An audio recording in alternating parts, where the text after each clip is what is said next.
So, ladies and gentlemen, this is your boy Muranja the Great, and emphasis always the great. Today, I'm here for a simple reason. The future of Kenya is up to Kenyan youths, and we Kenyan youths must be ready to claim that future. You know, as a little boy, I used to believe that politics is a dirty game, and it is of no business to me. And perhaps I guess most of you who are listening to me believe so.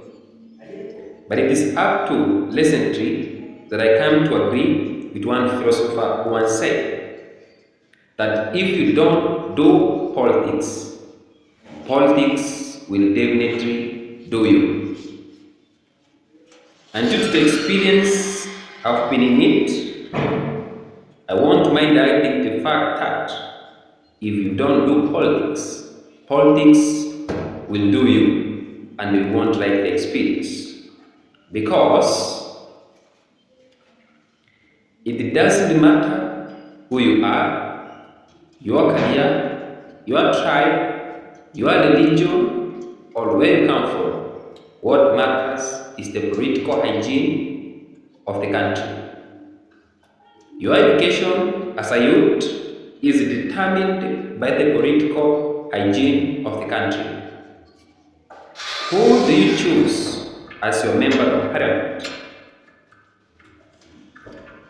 Does she or he locate enough funds for bursary for your studies? Your salary as a teacher, your salary as a doctor, your salary as a soldier or a driver is determined by the political hygiene of the country, the economy of the country, and peace in the country, which is regulated by politicians. We being in Kenya as a country, we need peace. That is defined by political hygiene of a country. Our transport sector for our agricultural products depends upon the political hygiene of a country. I mean, every day's activity is political centered. That triggers to avoid the notion that politics is none of our business, but it should be what defines us. We all understand that we are heading to general election.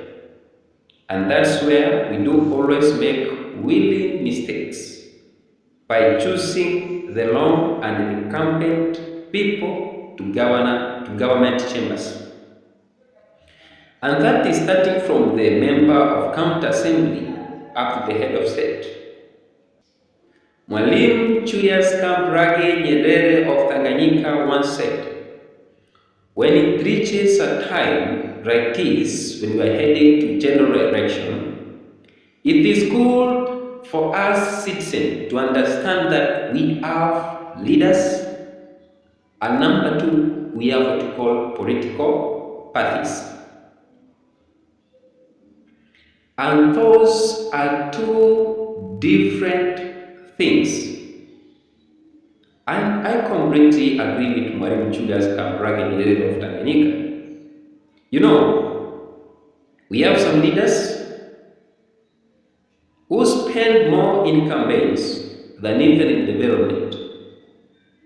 We have leaders who use divide and rule techniques to ruthlessly govern and rule us. Mwalimu also emphasized that we should be keen, and this is where I like most that there are some leaders, when they fail to win election by ideas, agendas, and manifestos, they use the following tactics. Number 1, tribal and ethnical references. That is well evident in Kenya, where someone will stand and claim that fought for me because I'm your fellow tribesman, because I'm your son, and I will safeguard the interest of that community or that peasant tribe. But that's not true. If someone is a bad reader, he is a bad reader, no matter is your person or is from your tribe, he is a bad reader. And if you elect that person, you will suffer the same way somebody from different tribe is suffering. Secondly, Mwalimu emphasized on religion, based on whom we believe. Now, you will see politicians in church with great quoting of a quote, but in real sense, they have hidden interior structures in them. And thirdly, we call corruption. This is where the emphasis is much deeper because it's affecting our country, Kenya. You will see it happen in Kenya. You choose someone for 5 years, he does completely nothing in office. 3 months towards the general election, the same individual will come to the citizens of Kenya and what certain speak to the youth. He will corrupt them with 100 bob, 200 bob, 500 bob, so that he will be given the same ticket to go back to the government and continue rooting us. And it's so unfortunate that we Kenyan citizens at large love it so much. But we should understand the fact, if we sell out leadership, we must pay the price of buying services and begging for the entire 5 years of office.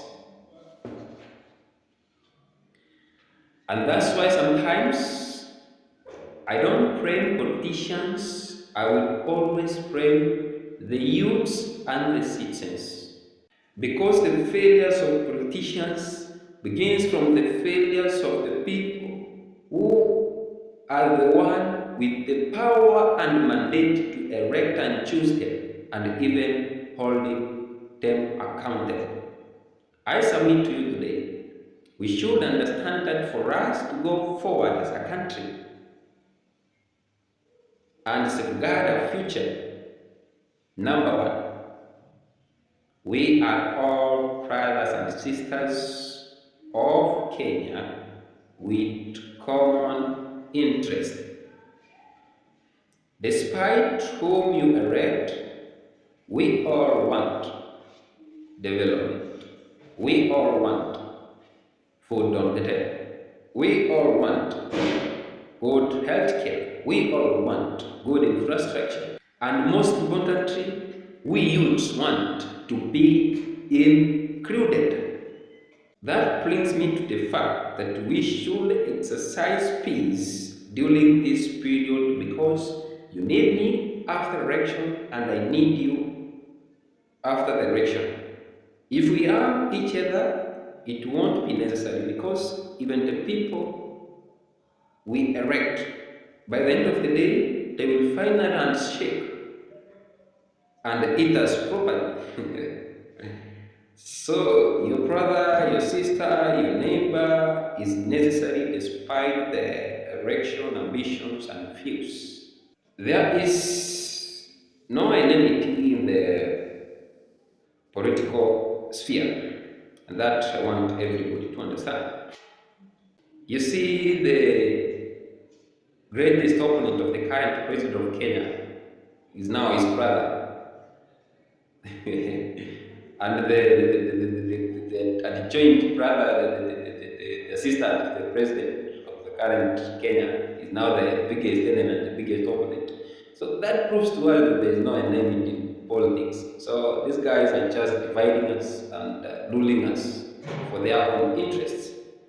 So that's why I say that in politics is what we call a non-fiscal cycle.